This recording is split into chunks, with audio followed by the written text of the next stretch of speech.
सबसे पहले तो बादू जी आपका एग्ज़ाम इनसाइड हमारे जो यूट्यूब चैनल उस पर बहुत बहुत स्वागत और आपको बहुत बहुत धन्यवाद। आपने आपका कीमती समय निकाल के आप हमारे इंटरव्यू के लिए उपस्थित हुए।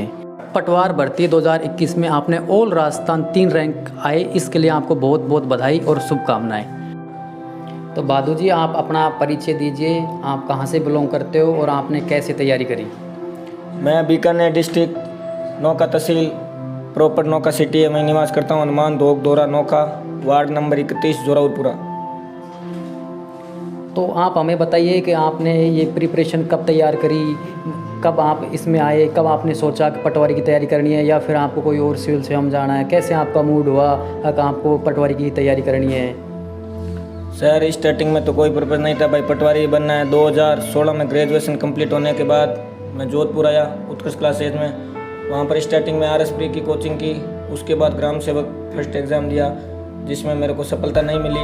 उसके बाद 2018 के अंदर फिर एक बार और पुनः जोधपुर में उत्कृष्ट क्लासेज में सेकंड ग्रेड की तैयारी की। स्टार्टिंग उसी टाइम मेरी BEd चल रही थी, उसके दौरान भी सिलेक्शन नहीं हुआ। उसके बाद मतलब पूरी तरह से मैंने सोच लिया कि अब तो चाहे या तो इस बार या इस बार, अब की बार तैयारी लास्ट है। या तो अगर नंबर आए तो ठीक जॉब करेंगे, नहीं तो फिर अपना कोई खुद का ही घर का ही काम करेंगे। तो फिर मैंने 2000 स्टार्टिंग से ही मतलब तैयारी शुरू कर दी और धीरे धीरे फिर लॉकडाउन में और ज़्यादा फ़ायदा मिला, जिसके कारण ऑनलाइन क्लास लेने में और बाकी घर के अंदर ज़्यादा से ज़्यादा समय मिल पाया। और घर वालों की मतलब आर्थिक स्थिति कमज़ोर होने के बाद भी घर वालों ने फुल सपोर्ट किया। मेरे नाना नानी ने, मेरी मौसी जी ने, मेरे मामा ने, और जिसकी वजह से आज मैं पटवारी में सिलेक्ट हुआ हूँ। तो बादू जी आपका थोड़ा फैमिली बैकग्राउंड बताओ कि आपके पापा जी खेती करते हैं या फिर कोई जॉब करते हैं, कैसे? नहीं सर, पिताजी 2014 में एक्सपायर हो चुके हैं और वह भी नाना नानी की सपोर्ट और मौसी की सपोर्ट है, जिसकी वजह से घर का खर्चा और कुछ खेतीबाड़ी, जिससे मतलब परिवार का गुजारा चल रहा है। अच्छा, तो हम ये समझ सकते हैं आप बहुत संघर्ष करके आए हैं और सभी जो दर्शकों के लिए भी एक प्रेरणा का स्रोत होता है कि बादू जी ने कैसे संघर्ष किया। इनके पिताजी नहीं हैं और ये नाना नानी के सपोर्ट, अपने मौसा मौसी के सपोर्ट से यहाँ तक पहुँचे हैं। तो सर हम जानना चाहेंगे कि आपने क्या क्या बुक्स पढ़ी, कैसे जो आपकी पढ़ाई की स्ट्रेटजी क्या थी, उसके बारे में थोड़ा बताइए। सर 12th तक तो मेरे साइंस थी। सनब्राइट स्कूल से मैंने 10th 12th की। उसके बाद मैंने ग्रेजुएशन जिसमें मैंने BA ले ली, जिसके अंदर पॉलिटिकल, सोशोलॉजी और हिंदी सब्जेक्ट चूज़ किया।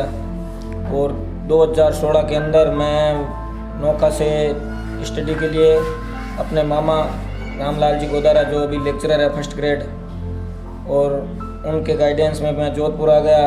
और मैंने स्टार्टिंग में RS प्री की कोचिंग की थी उत्कर्ष निर्मल जी सर, और जिसके अंदर मेरे को भवानी जी सर, दिनेश जी गहलोत और भावेश जी सर, जिनकी वजह से मतलब मेरे को ऐसा लगा कि मैं भी आगे जाके मतलब कंपटीशन की अच्छी से अच्छी तैयारी कर सकता हूँ। और धीरे धीरे फिर मतलब मैंने खुद के नोट्स बनाने स्टार्ट कर दिए। हम जानना चाहते हैं कि अगर कोई भी कंपटीशन एग्ज़ाम देना चाहता है, किसी भी लेवल का एग्ज़ाम हो, तो उसके लिए कौन कौन सी बुक पढ़े या फिर क्या स्ट्रेटजी हो ताकि वो एक कम समय में अच्छे तरीके से कंपटीशन को क्रैक कर पाए? सर मैंने खुद के नोट्स सेल्फ तैयार किए हैं और मैंने NCERT की बुक पढ़ी है और मतलब करंट से ज़्यादातर जुड़ा रहा, मतलब जिसमें हमारी क्रोनोलॉजी, मूमल और एक प्रतियोगिता दर्पण मंथली। क्रोनोलॉजी, प्रतियोगिता दर्पण, जिससे कि हम मतलब पिछला जो हमने सिलेबस पढ़ा है वो सिलेबस अगर नए सिरे से आए तो उनसे हम अपडेट रहते हैं। और खुद के सेल्फ नोट्स बनाए हुए हैं, NCERT की बुक सारी पढ़ी हुई है। और बाकी जैसे कोई गाइड है या पुराने कोई एग्ज़ाम जिनमें मतलब कोई क्वेश्चन आ रखा है टॉपिक से जुड़ा हुआ, तो उसको हम बार बार ऐसे पढ़ते रहने से आपका सिलेबस कंप्लीट हो जाएगा। तो बादू जी आप 2016 में कंपटीशन में आ गए थे, जैसे आप बता रहे हो आपने 2015 के पास आउट हो। तो मैं जानना चाहूँगा कि आप जो इतने 6 साल की आपकी जो जर्नी रही है, जो संघर्ष से भरी, आपने इसको कैसे मैनेज किया, कैसे आप सेल्फ मोटिवेट रहे या आपको मोटिवेशन कैसे रहा कि आप इतनी लंबी जर्नी को इतने अच्छे तरीके से आपने संपूर्ण कर लिया, आप finally all Rajasthan 3rd rank लाके सिलेक्शन हो गया? सर 2015 ग्रेजुएशन होने के बाद 2016 में फर्स्ट बार जोधपुर आया और मेरे 12th में साइंस थी। साइंस से फिर मैंने BA नॉन कॉलेज की बागड़ी कॉलेज नौका से जी। तो इस दौरान मतलब साइंस और आर्ट्स कॉम्बिनेशन नहीं बैठ रहा था, तो मैंने कोचिंग करने की सोची और मैं 2016 स्टार्टिंग में जोधपुर आया। जोधपुर में मैंने उत्कर्ष में RS प्री की कोचिंग की।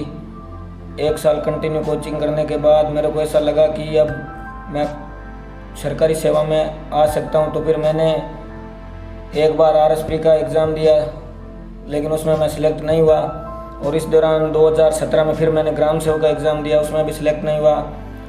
और उसके बाद मैंने खुद ने मतलब सिलेक्शन नहीं होने के कारण वापस नौका चला गया और मैंने फिर PTT की तैयारी की और मैंने B.Ed करना स्टार्ट कर दिया। फिर मैंने बीकानेर गवर्नमेंट ISC कॉलेज से B.Ed की। 2017-18 में मेरी B.Ed कंप्लीट हुई। B.Ed कंप्लीट होने के बाद आर्थिक स्थिति के चलते मैंने 1 साल विलेश्वरी स्कूल राशीसर के अंदर पढ़ाया। और वहाँ पढ़ाने के बाद जैसे ही कंपटीशन वापस मेरे को लगा कि भाई अब वापस हम थोड़ी तैयारी कर सकते हैं और अच्छे से एक बार और पुनः प्रयास करना चाहिए, तो फिर मैं वापस जोधपुर आया। 2018 के बाद जोधपुर आने के बाद मैं 1 या 1.5 साल वापस जोधपुर के अंदर रुका और फिर मैंने वापस उत्कर्ष के अंदर पटवारी की कोचिंग की। निर्मल जी सर ने मेरी मतलब काफ़ी सहायता भी की और मेरी फ़ीस भी माफ़ कर दी थी, जिसके चलते मैं आसानी से कोचिंग करता रहा। और मेरी घर से मौसी जी, नाना जी सपोर्ट के कारण मैं 1-1.5 साल कंटिन्यू जोधपुर ही रहा। और फिर लॉकडाउन के अंदर मैं वापस नौका चला गया। लॉकडाउन के अंदर मेरे जो खुद के सेल्फ नोट्स थे, NCERT की बुक थी और मेरे खुद मतलब मामा जी फर्स्ट ग्रेड लेक्चरर हैं नापा सर, उन्होंने मेरे को काफ़ी बताया कि मतलब ये चीज़ें पढ़नी चाहिए, ये पढ़नी चाहिए, जिससे मतलब सिलेक्शन आसानी से हो जाएगा। तो मैं उस हिसाब से पढ़ता रहा और एग्ज़ाम तक कंटिन्यू पढ़ता रहा और अब परिणाम आपके सामने है। तो भादु जी, मैं आपसे जानना चाहता हूँ कि आपकी जो 6 साल की जो यात्रा है कंपटीशन की, इसमें आपको बहुत परेशानी भी आई होंगी और 6 साल तक आपने खुद को कैसे मोटिवेट रखा, तो आप हमारे व्यूअर्स को बताइए आपको क्या क्या परेशानी आई और कैसे आपने खुद को मोटिवेट रखा इन 6 वर्षों में। सर, मेरी मम्मी ने मेरे को काफ़ी सपोर्ट किया। ज़्यादा तो मेरे को कुछ बोलते नहीं थे घर पे, फिर भी उन्होंने मतलब जैसे भी मैंने कहा भाई मैं अब तैयारी करना चाहता हूँ, तो मेरी कंपटीशन की फ़ीस और मेरे रहने का खर्चा, खाना पीना सब महीने टू महीने देते रहे, जिसकी वजह से मैं 2 या 3 बार जोधपुर आया, तैयारी की, कोचिंग की, पढ़ाई की। और फिर मेरे को मतलब मैं खुद ऐसे कभी मैंने नहीं सोचा कि भाई मैं नौकरी नहीं लग सकता। मैं हमेशा बस दिमाग में एक ही चीज़ रहती थी, भाई हमारे घर का तो कोई बिज़नेस है नहीं, खेती बाड़ी है, उससे खेती बाड़ी भी मेरे दादी वही करते हैं, हम तो करते नहीं। और फिर मैंने सोचा या तो मतलब कोई है प्राइवेट काम करना पड़ेगा या नौकरी। तो मैंने कभी ये नहीं सोचा कि भाई मैं कंपटीशन में मेरा सिलेक्शन नहीं हो सकता, क्योंकि मैंने एक बार स्कूल में पढ़ाया तो उससे मेरे को लगा कि ठीक है भाई, अगर मेरा सिलेक्शन कंपटीशन में नहीं हुआ तो मैं आगे मतलब पढ़ा ज़रूर सकता हूँ। मैं टीचर लाइन में जाना चाहता था और टीचर लाइन में उस टाइम 2018 में मेरी B.Ed हुई। B.Ed होने के बाद मेरे को लगा कि भाई अब तो वैकेंसी है नहीं। वो वैकेंसी उसी सत्र में थी 2018 में, जिसमें मैंने एग्ज़ाम भी दिया था। 2018 में B.Ed कंप्लीट हुई, 2018 में मेरा एग्ज़ाम था 2nd ग्रेड SS से। तो फिर मैंने वो एग्ज़ाम भी दिया, लेकिन जिसमें मतलब क्या है इतनी तैयारी नहीं होने के कारण मेरा सिलेक्शन नहीं हुआ। लेकिन मेरे को ये लगा कि भाई मैं अब की बार चाहे कोई सा भी कंपटीशन हो मैं दे सकता हूँ पढ़कर। तो मैंने 1 साल स्कूल में पढ़ाया 2019 वाले सत्र में। 19 वाले सत्र में विलेश्वर सीनियर सेकेंडरी स्कूल राशीसर में मैंने पढ़ाया 10th 12th। पढ़ाने के बाद मेरे को फिर ऐसे लगा कि भाई अब कंपटीशन आ गया, तो मैंने स्कूल बंद कर दी और वापस तैयारी के लिए जुट गया। और वहाँ से फिर मैंने लगातार तैयारी रखी और कभी माइंड अपसेट नहीं किया कि भाई हमारे पैसे लग रहे हैं, वो लग रहे हैं, सिलेक्शन नहीं हुआ। मैंने सोचा भाई अब की बार ठीक है, सिलेक्शन नहीं होगा तो परमानेंट स्कूल पढ़ाना पड़ेगा, नहीं तो स्कूल छोड़ देंगे, खुद की जॉब हो जाएगी। और इस प्रकार से मैंने मतलब कोई भी स्थिति आई और एक मतलब ये नहीं कि भाई मेरे को ये दिखावा करना है, वो दिखावा करना है। मेरे पास जो साधन थे, जितनी मेरे मतलब हैसियत थी, मैं उसी के हिसाब से चलता। एक्स्ट्रा खर्चा इधर ये नहीं कि भाई जैसे मेरे पास 100 रुपये हैं, मैंने 200 का खर्चा कर दिया। 100 रुपये तो 100 रुपये ही दिखाने, बिना फालतू का दिखावा कुछ नहीं है। और जो आपके पास जितने भी साधन हैं, और दुनिया में ऐसा कोई इंसान नहीं है मतलब जो मतलब खुद मेहनत नहीं कर सकता। मेहनत करने से सफलता सबको मिलती है। और मैंने धीरे धीरे पढ़ाई जारी रखी तो जिसके कारण आज मेरा सिलेक्शन हो चुका है। अब मैं खुद 2nd ग्रेड की वापस से तैयारी कर रहा हूँ। 2nd ग्रेड मेरे को टीचर लाइन में जाना है, तो मैं 2nd ग्रेड की तैयारी कर रहा हूँ अभी SS सब्जेक्ट से, जिसका दिसंबर में एग्ज़ाम होने वाला है। तो भादु जी, हम ये जानना चाहेंगे कि जो आपकी जो ये संघर्ष में जो ये यात्रा रही, इसमें आप किसको विशेष धन्यवाद देना चाहोगे? आपके दोस्त, परिवार, किसको आप विशेष धन्यवाद ज्ञापित करना चाहोगे? सर, मैं विशेष धन्यवाद अपने नाना और नानी को देना चाहता हूँ, क्योंकि नाना और नानी के पास ही मैं जन्म से अभी तक रहा हूँ। लेकिन 2020 में नाना जी और 2022 में नानी जी एक्सपायर हो चुके हैं, तो विशेष धन्यवाद तो मैं अपने नाना नानी को देना चाहता हूँ। उसके बाद मेरी मम्मी, मेरी मौसियाँ और मेरे मामा, जिसकी वजह से मैं आज पटवारी में सिलेक्ट हुआ हूँ। और साथ में मैं अपने गुरुजनों का धन्यवाद देना चाहता हूँ, जिनमें उत्कर्ष क्लासेज के भवानी जी राजपुरोहित, दिनेश जी गहलोत, अंकित जी सर, निर्मल जी सर, भावेश जी मुंडेल, कुमार गौरव जी सर, जिनके पढ़ाए हुए मैंने नोट्स पढ़े और मैं सिलेक्ट हुआ। तो बादू जी, मैं आपसे एक थोड़ा सा अलग सवाल है, या फिर ऐसे कहो कि सब्जेक्ट का भी सवाल है। मैं ये जानना चाहता हूँ कि जैसे एक उम्र में क्या जो एक बाहरी जो वातावरण के प्रति हमारा जो अट्रैक्शन होता है, जैसे बॉयज़ की बात करते हुए जैसे गर्ल्स के प्रति, या फिर कई बार होता है कुछ नशे की आदतें लग जाती हैं, तो हमारे व्यूअर्स कैसे मतलब इस चीज़ को कंट्रोल करें, अपने लक्ष्य पे कैसे फोकस रखें और कैसे इन बाहरी चीज़ों से अफेक्ट ना हो? सर, इन चीज़ों का तो मतलब सबका माइंड सेट अलग अलग होता है। मेरे हिसाब से तो आपको मतलब जब तक आपको कोई सफलता नहीं मिले तो आप इन चीज़ों से दूर ही रहना चाहिए। और नशा तो सबको पता है कि नशा मौज नहीं मौत है। बाकी अट्रैक्शन वाली बात आपकी है, उसमें यही है कि मतलब आपकी सोच कहाँ पर है, आपके परिवार और आपके मतलब कल्चर, आप जुड़े हुए या नहीं हो।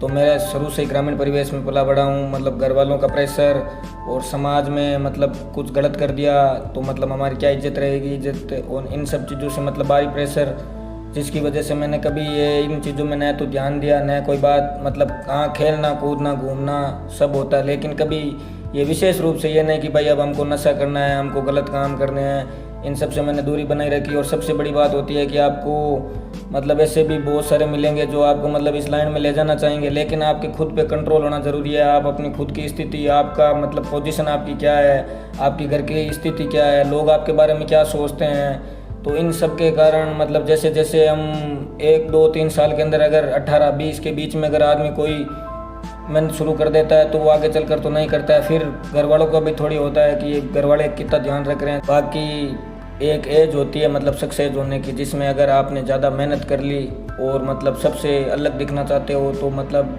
आपको मेहनत करनी है यार। इन सब मतलब जो दिमाग के अंदर ये गलत कुरीतियाँ सोच चल रही है, इनसे दूर रहना पड़ेगा। और हमको ये मतलब माइंड सेट करना होगा कि या तो हम मज़े करें या हम फिर मेहनत करें, दोनों में से एक काम। आप मज़े और मेहनत दोनों साथ में नहीं कर सकते। हाँ, खेलना कूदना ये चीज़ें आप साथ में कर सकते हो, लेकिन ये नहीं कि आपकी मतलब दिशा ही भटक गई हो। अगर दिशा भटक गई या तो आप गलत रास्तों में जाओगे, और अगर आपने मेहनत की तो आपको 2-3 साल के अंदर सफलता मिल जाएगी। और सफलता मिलने के बाद आप ज़िंदगी में जीवन में अपना आनंद लो। बाकी समय के अनुसार खेलना कूदना घूमना तो सब किया है। इस प्रकार से आप अपने आप जब तक कोई आपको सफलता नहीं मिलती तो आप इन चीज़ों से थोड़ा दूर ही रहो, उसी में फ़ायदा है ज़्यादा।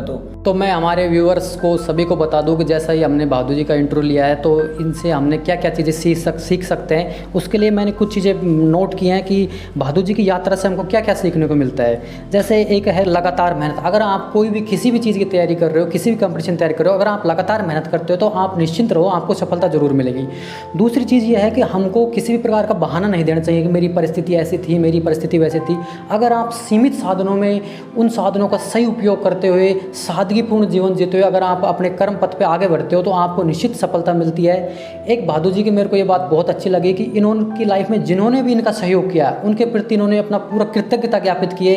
अब किन किन लोगों का इनकी लाइफ में यहाँ तक सहयोग रहा और किन किन लोगों की वजह से ये आज पटवार में ऑल राजस्थान 3rd रैंक ला पाए हैं। इसके साथ ही एक चीज़ ये होती है कि हम जो तैयारी कर रहे हैं उसमें हमारा वातावरण कैसा है, हमारा माहौल कैसा है, हमारा फ्रेंड सर्किल कैसा है। अगर हमारा फ्रेंड सर्किल, हमारा फैमिली ग्रुप या हमारे जो रिलेटिव्स अगर वो सपोर्टिव हैं तो निसंदेह अगर हम अच्छे मन से मेहनत करेंगे, ईमानदारी से मेहनत करेंगे तो ज़रूर सफल होंगे। तो बादू जी, आपने आपका कीमती समय निकाल के आप हमारे चैनल के लिए इंटरव्यू पे आए, इसके लिए आपका बहुत बहुत धन्यवाद। और हमको बहुत अच्छा लगा कि आपने हमारे लिए समय निकाला और जो हमारे व्यूअर्स हैं उनको भी आपसे बहुत कुछ प्रेरणा मिलेगी, बहुत कुछ सीखने को मिलेगा। तो इसी के साथ हम हमारे इंटरव्यू को समाप्त करते हैं। आपका बहुत बहुत धन्यवाद, बहुत बहुत साधुवाद। थैंक यू सर, आपका भी बहुत बहुत, जिन्होंने मेरे को एक नई पहचान दिलाने का प्रयास किया। Thank you sir, thank you very much, so much. ठीक है सर, आप